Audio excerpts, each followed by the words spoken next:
Hello दोस्तों, welcome eight nimbus learning powered by engineers academy. I hope so आप अच्छे होंगे। आज हम बात करने वाले हैं जीएमआरसी में रिक्रूटमेंट जो आया है उसमें किन किन पोस्ट में आप फॉर्म अप्लाई कर सकते हैं और क्या एलिजिबिलिटी है, उन सारी बातों को हम लोग डिस्कस करने वाले हैं। जी हाँ, Gujarat metro rail corporation limited में आपको एक डायरेक्ट रिक्रूटमेंट आया है जो कि नॉन एग्जीक्यूटिव पोस्ट ऑपरेशन और मेंटेनेंस के लिए आप एलिजिबल हैं। इस पोस्ट का जो रिक्रूटमेंट होगा ये एक डायरेक्ट रिक्रूटमेंट है जो कि आपको 5 ईयर इनिशियली कॉन्ट्रैक्ट बेसिस पे होगा। हाँ जी, इनिशियली 5 ईयर वो कॉन्ट्रैक्ट बेसिस पे होगा, जिसका आप अप्लाई 10 मई 2023 पे कर सकते हैं और लास्ट डेट जो होगा हमारे फॉर्म का वो 9 जून 2023 है। यदि मैं पेमेंट की बात करूं तो आप ऑनलाइन पेमेंट्स भी यूज कर सकते हैं और एग्जाम होने का जो एक डेट माना जा रहा है कि जुलाई 2023 में यह पेपर आपसे लिया जा सकता है। यदि बात करें कि किस किस पोस्ट में ये रिक्रूटमेंट आपको दिख रहा है तो सबसे पहले आपके सामने पहला पोस्ट जो दिख रहा होगा वो है आपका स्टेशन कंट्रोलर और ट्रेन ऑपरेटर का, जिसमें आपको 150 वैकेंसी है और जिसका एलिजिबिलिटी है यदि आप डिप्लोमा किए हैं मैकेनिकल में, इलेक्ट्रिकल में, कंप्यूटर इंजीनियरिंग और इलेक्ट्रॉनिक्स में तो आप इस पोस्ट के लिए एलिजिबल हैं। आपकी एज होनी चाहिए 18 से 28 साल। और इस केस में यदि मैं बात करूं कि आपका एग्जाम का पैटर्न क्या होगा वो आगे हम लोग डिस्कस करेंगे। दूसरा जो आपके पास रिक्रूटमेंट दिख रहा है एक पोस्ट है कस्टमर रिलेशन असिस्टेंट का, जिसमें आपको 46 नंबर वैकेंसी आपको दिख रही होंगी, जहां पे साइंस ग्रेजुएट वाले स्टूडेंट जो फिजिक्स, केमिस्ट्री, मैथमेटिक्स से किए हैं वो एलिजिबल है। उनकी भी एज की यदि मैं बात करूं तो 18 से 28 साल तक के वो कैंडिडेट एलिजिबल हैं जो कि साइंस बैकग्राउंड से ग्रेजुएशन किए हैं। आगे मैं बात करता हूं जो जेई इलेक्ट्रिकल का पोस्ट है, जूनियर इंजीनियर इलेक्ट्रिकल का, जिसमें डिप्लोमा आपको इलेक्ट्रिकल से चाहिए, कोई भी रिकॉग्नाइज यूनिवर्सिटी जो इंडिया का है, जिसमें टोटल सीटें आपको 31 सीटें हैं। और यदि एज की बात की जाए तो यहां पे भी 18 से 28 साल तक का एज एलिजिबिलिटी आपके पास है। आगे यदि आप बात करें इलेक्ट्रॉनिक्स ब्रांच में तो जेई इलेक्ट्रॉनिक्स में 28 सीटें हैं, जिसके लिए डिप्लोमा होना चाहिए इलेक्ट्रॉनिक्स एंड कम्युनिकेशन इंजीनियरिंग में। यदि मैं बात करूं जेई मैकेनिकल के लिए तो टोटल आपको 12 सीटें हैं, जिसमें आपको डिप्लोमा होना चाहिए मैकेनिकल इंजीनियरिंग से, गवर्नमेंट कोई भी रिकॉग्नाइज यूनिवर्सिटी या कोई भी इंस्टीट्यूट हो। और एज की बात की जाए तो 18 से 28 साल आपका एज एलिजिबिलिटी है। यदि अगले पोस्ट की बात करूं तो जूनियर इंजीनियर सिविल, जिसमें आपको टोटल 6 सीटें दिख रही हैं, जिसके लिए भी डिप्लोमा होना चाहिए सिविल इंजीनियरिंग में, कोई भी रिकॉग्नाइज यूनिवर्सिटी जो गवर्नमेंट के अंदर हो या कोई भी इंस्टीट्यूट जो गवर्नमेंट के रेगुलेशन पे चल रहा हो। इसमें भी यदि मैं बात करूं एलिजिबिलिटी की तो एज यदि मैं बात करूं तो 18 से 28 साल के वो सारे कैंडिडेट एलिजिबल हैं इस फॉर्म को भरने के लिए। जो अगला आपके पास रिक्रूटमेंट दिख रहा है दिस इज MTNR फीटर, जो मेंटेनर फीटर के नाम से है, जिसमें टोटल वैकेंसी आपको 58 है, जिसके लिए आपको ITI फीटर में होना जरूरी है और वो कहीं ना कहीं किसी भी गवर्नमेंट ऑर्गेनाइजेशन या इंस्टीट्यूट से मान्यता होना चाहिए उस डिग्री का। एज की बात करें तो यहां एज है आपका 18 से लेकर 25 साल तक। आगे बात करते हैं तो अगला जो रिक्रूटमेंट है आपको MTNR इलेक्ट्रिकल का है, जो कि एक मेंटेनर इलेक्ट्रिकल की बात कर रहा है, जिसमें टोटल सीटें आपको 60 सीटें हैं और उसके लिए आपको ITI इलेक्ट्रीशियन का आपके पास सर्टिफिकेट होना चाहिए कोई भी गवर्नमेंट रिकॉग्नाइज यूनिवर्सिटी या इंस्टीट्यूट से, जिसकी एज की बात की जाए तो 18 से 25 साल है। यदि आगे लास्टली मैं बात करूं तो MTNR इलेक्ट्रॉनिक्स, जो कि मेंटेनर इलेक्ट्रॉनिक्स पोस्ट से जाना जाता है, जिसमें आपको टोटल वैकेंसी 33 है और इसके लिए आपके पास ITI होना चाहिए इलेक्ट्रॉनिक्स में from a government recognise university and institute, जिसमें आपका एज लिमिट है 18 से 25 साल। ये जितनी भी वैकेंसियां हैं इसमें आपको एज लिमिट रिलैक्सेशन भी है, वो सारे जो गवर्नमेंट के नॉर्म होते हैं वो सारे आपको आगे मैं डिस्कस करूंगा। सबसे पहले यदि मैं बात करूं तो ध्यान दें क्वालिफिकेशन की जो बात की जा रही है उसमें आपको फाइनल ईयर वाले भी स्टूडेंट एलिजिबल हैं, लेकिन एट द टाइम ऑफ जब आप ज्वाइनिंग और डॉक्यूमेंट वेरिफिकेशन कराएंगे तो आपको फाइनल मार्कशीट वहां शो करना पड़ेगा। यदि आगे बात करें कि जॉब प्रोफाइल क्या होगा, तो जो स्टेशन कंट्रोलर और ट्रेन ऑपरेटर की बात करेंगे तो उनका जनरली जो वर्क है वो आपका ऑपरेशन का वर्क होगा, चाहे वो मेट्रो रेल में बात कर लूं, डिपो कंट्रोल सेंटर पे बात कर लूं, ऑपरेशन कंट्रोल सेंटर पे बात करूं, कस्टमर केयर सेंटर पे बात करूं, ये सारे वर्क यहां मेंशन किए गए हैं। जो सीआरए हैं, कस्टमर रिलेशन असिस्टेंट की मैं बात करूं, उनका इंटरेक्शन होना चाहिए कंप्यूटर से, कस्टमर केयर सेंटर पे, और ये वर्क जो होगा शिफ्ट ड्यूटी होगा 24/7 बेसिस पे। क्लियर है? आगे यदि मैं बात करूं तो जो ड्यूटी आवर होगा स्टेशन कंट्रोलर का, ट्रेन ऑपरेटर का और कस्टमर रिलेशन असिस्टेंट का, ये आपको 8 से 12 आवर डेली होगा, जो कि डिपेंड करता है कि फुटफॉल स्टेशन पे कितने हैं। तो ये सारे वर्क कल्चर भी मेंशन कर दिया गया है, जिसके बारे में आप जान सकते हैं। जो जॉब प्रोफाइल जूनियर इंजीनियर का होगा वो वेरियस इलेक्ट्रिकल वालों के लिए rolling stock, lift, accelerator, EM power supply store, और जो इलेक्ट्रॉनिक्स वाले हैं उनका वर्क होगा signalling, telecom, automatic fair collection, rolling stock, SCADA store, etc. और जो मैकेनिकल वाले जेई होंगे उनका काम है train maintenance, handling, operating tower wagon and shunting, etc. और ये शिफ्ट ड्यूटी में होगा और ये इसमें नाइट शिफ्ट भी आपको जाना पड़ सकता। आगे यदि मैं बात करता हूं तो जो मेंटेनर का जॉब प्रोफाइल होगा वो maintenance of various system and processes connected with operation and maintenance of metro train. उस केस में आपको लिफ्ट हो, एक्सीलरेटर हो, ट्रैक हो, स्ट्रक्चर हो, ईएम, सिग्नलिंग, इस तरह की जितनी भी चीजें हैं, ट्रेन कोचेज हो, पीवे हो, वर्क स्टोर, ये शिफ्ट में आपको ड्यूटी करना होगा इंक्लूडिंग नाइट शिफ्ट।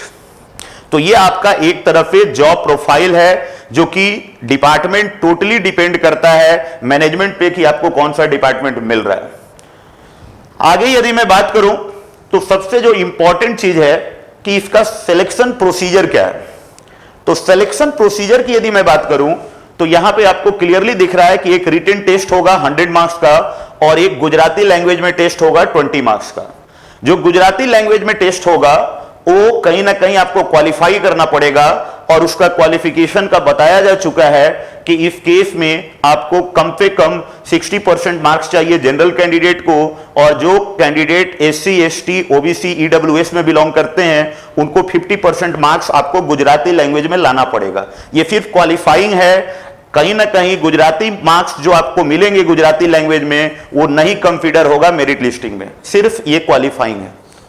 आगे यदि मैं बात करूं कि एग्जामिनेशन का पैटर्न, गुजराती लैंग्वेज टेस्ट का तो पैटर्न आपको समझ में आया, रिटन टेस्ट का क्या पैटर्न होगा, तो यहां ध्यान दें स्टेशन कंट्रोलर, ट्रेन ऑपरेटर और कस्टमर रिलेशन असिस्टेंट का और जूनियर इंजीनियर का जो पेपर होगा 100 मार्क्स वाला रिटन जो कि 2 घंटे का होगा, उस कंडीशन में आपको जो क्वेश्चन पूछे जाएंगे 20 क्वेश्चन तो गुजराती लैंग्वेज के होंगे, लेकिन 20 क्वेश्चन आपके लॉजिकल और रीजनिंग से होंगे, 20 क्वेश्चन क्वांटिटेटिव एप्टीट्यूड से होंगे, 20 क्वेश्चन आपको जनरल इंग्लिश से होंगे और टेक्निकल नॉलेज पे आपके 40 क्वेश्चन पूछे जाएंगे। जिस ब्रांच में आपने डिप्लोमा किया है उससे आपको 40 क्वेश्चन पूछे जाएंगे जो टेक्निकल नॉलेज के नाम से है। आगे यदि मैं बात करूं मेंटेनर का जो पेपर होगा, एमटीएनआर जो मेंटेनर हम लोग देख रहे थे, यहां पे भी 120 मिनट का कंडीशन है और 100 क्वेश्चन आपको दिखेंगे। और 100 क्वेश्चन क्या है, टेक्निकल नॉलेज में आपको 40 क्वेश्चन पूछे जा रहे हैं, गुजराती लैंग्वेज में 20 क्वेश्चन, रीजनिंग के यहां 15 क्वेश्चन है और एप्टीट्यूड के 10 क्वेश्चन है और इंग्लिश के 15 क्वेश्चन है। तो आप अच्छे से कंपेयर कर सकते हैं कि मेंटेनर में एग्जाम में क्वेश्चन का क्या पैटर्न है और junior engineer, station controller, train operator या कस्टमर रिलेशन असिस्टेंट वाले एग्जाम में पेपर का क्या क्वेश्चन के पैटर्न होंगे। आगे यदि बात की जाए कि क्या इनके जो निगेटिव मार्किंग इसमें होगा क्या, बिल्कुल सर निगेटिव मार्किंग होगा। और यहां एक सबसे इंपॉर्टेंट चीज आपको ध्यान देना है कि निगेटिव मार्किंग आपका कितना है, 1/4 है। लेकिन सबसे इंपॉर्टेंट चीज क्या है कि यदि किसी क्वेश्चन को आपको स्किप करना है तो आप ऑप्शन ई सेलेक्ट करेंगे। यदि आप ऑप्शन सेलेक्ट नहीं करते हैं और आप अगले क्वेश्चन में जाते हैं, वो भी एक तरह से निगेटिव मार्किंग ही कहलाएगा। इस बात पे आप ध्यान देंगे। तो क्लियरली मेंशन किया गया है कि यदि आप किसी क्वेश्चन को स्किप करना चाहते हैं तो आप ऑप्शन ई सेलेक्ट करें।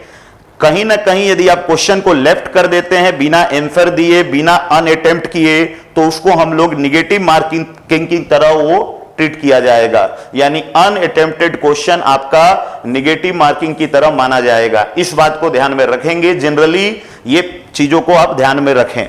आगे यदि बोला जाए कि कट ऑफ मार्क्स और ये सारी चीजें, तो ये आपको ईच पार्ट और जितने भी सेक्शन होंगे उसका एक पार्टिकुलर अपना कट ऑफ होगा, और ओवरऑल टोटल स्कोर जो डिसाइड करेगा जीएमआरसी, वो आपको मानना पड़ेगा।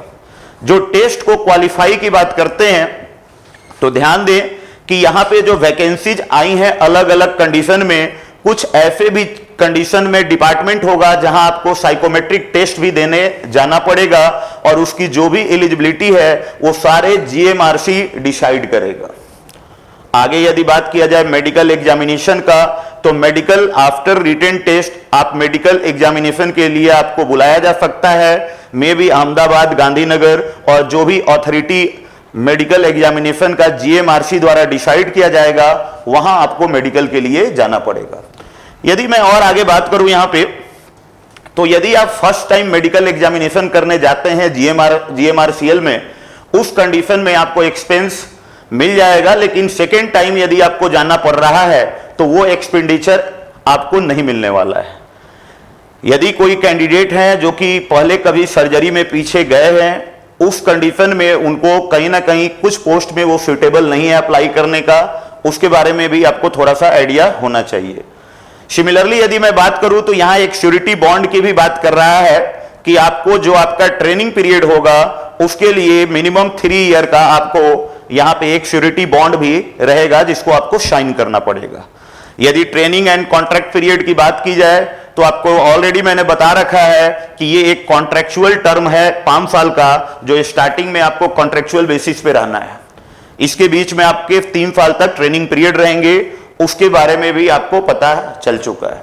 आगे यदि मैं बात करूं कि आपका पेमेंट क्या रहेगा, जो स्टाइफंड ट्रेनिंग पीरियड में और आफ्टर ट्रेनिंग पीरियड क्या मिलेगा, तो ये क्लियरली मेंशन है। स्टेशन कंट्रोलर और ट्रेन ऑपरेटर का जो स्टाइफंड मिलेगा दिस इज 16,000। यदि कस्टमर सीआरए की बात करते हैं 14,000, जेई को मिलेगा 13,000 एंड मेंटेनर को मिलेगा 12,000। आफ्टर ट्रेनिंग कंप्लीट करने के बाद ये सैलरी आपको मिलेंगी जो अलग अलग पोस्ट के लिए कंडीशन है। जो रिलैक्सेशन और एज की बात हो रही थी, अपर एज रिलैक्सेशन आपको 5 साल दिया जा रहा है एससी एसटी ईडब्ल्यूएस, और 3 ईयर दिया जा रहा है SC BC and OBC candidate for reserve post, and upper age for ex serviceman is up to 45 year. ये कुछ रिलैक्सेशन की बातें हो रही थी जो कि स्टार्टिंग में मेंशन किया गया था, तो ये भी आप ध्यान में रखेंगे। अब है कि आप पेमेंट कैसे करेंगे और पेमेंट का चार्जेज क्या लगेगा। जनरल और अनरिजर्व कैटेगरी में आपको जो फी पे करना होगा फॉर्म का वो 600 है। AC BC and OBC candidate के लिए ये जो फी है आपका 300 है, और एससी एसटी ईडब्ल्यूएस कैंडिडेट के लिए ये फी आपका 150 है। ये फी आपका नॉन रिफंडेबल होता है, ये आपको पता होगा। यदि आपसे बोला जाए कि ये फॉर्म आप अप्लाई कैसे कर सकते हो, तो सबसे पहले आपको जो डिटेल प्रोसीजर क्या होता है, आपको एक रजिस्ट्रेशन करना होगा। रजिस्ट्रेशन के बाद आपको ऑनलाइन पेमेंट, और फाइनली आपको फोटोग्राफ और सिग्नेचर को स्कैन कर कर अपलोड करना होगा। कैंडिडेट अप्लाई 10 मई से 9 जून तक करेंगे इस फॉर्म का। और कुछ बातें जो कि आपको ध्यान रखना है, जो कॉमन सी बातें हैं कि आपको लेटेस्ट फोटोग्राफ चाहिए, साइन का पर्टिकुलर साइज होना चाहिए, और इसी तरह से आप आगे फॉर्म को भर सकते हैं। तो आई होप सो ये सारी बातें आपको समझ में आया होगा, और ये रिक्रूटमेंट आपके लिए काफी इंपॉर्टेंट है। सो इस फॉर्म को फिल करें, जमकर मेहनत करें और कहीं ना कहीं सिलेक्शन लें। तो thank you very much once again. पूरे इंटायर टीम इंजीनियर्स एकेडमी की तरफ से आपको बेस्ट विशेष, आप सेलेक्ट हों और जल्द से जल्द आपको गवर्नमेंट जॉब मिले। Thank you. If you really like the video, please hit the like button, share the video, subscribe to our YouTube channel and press the bell icon for the latest updates. Thank you.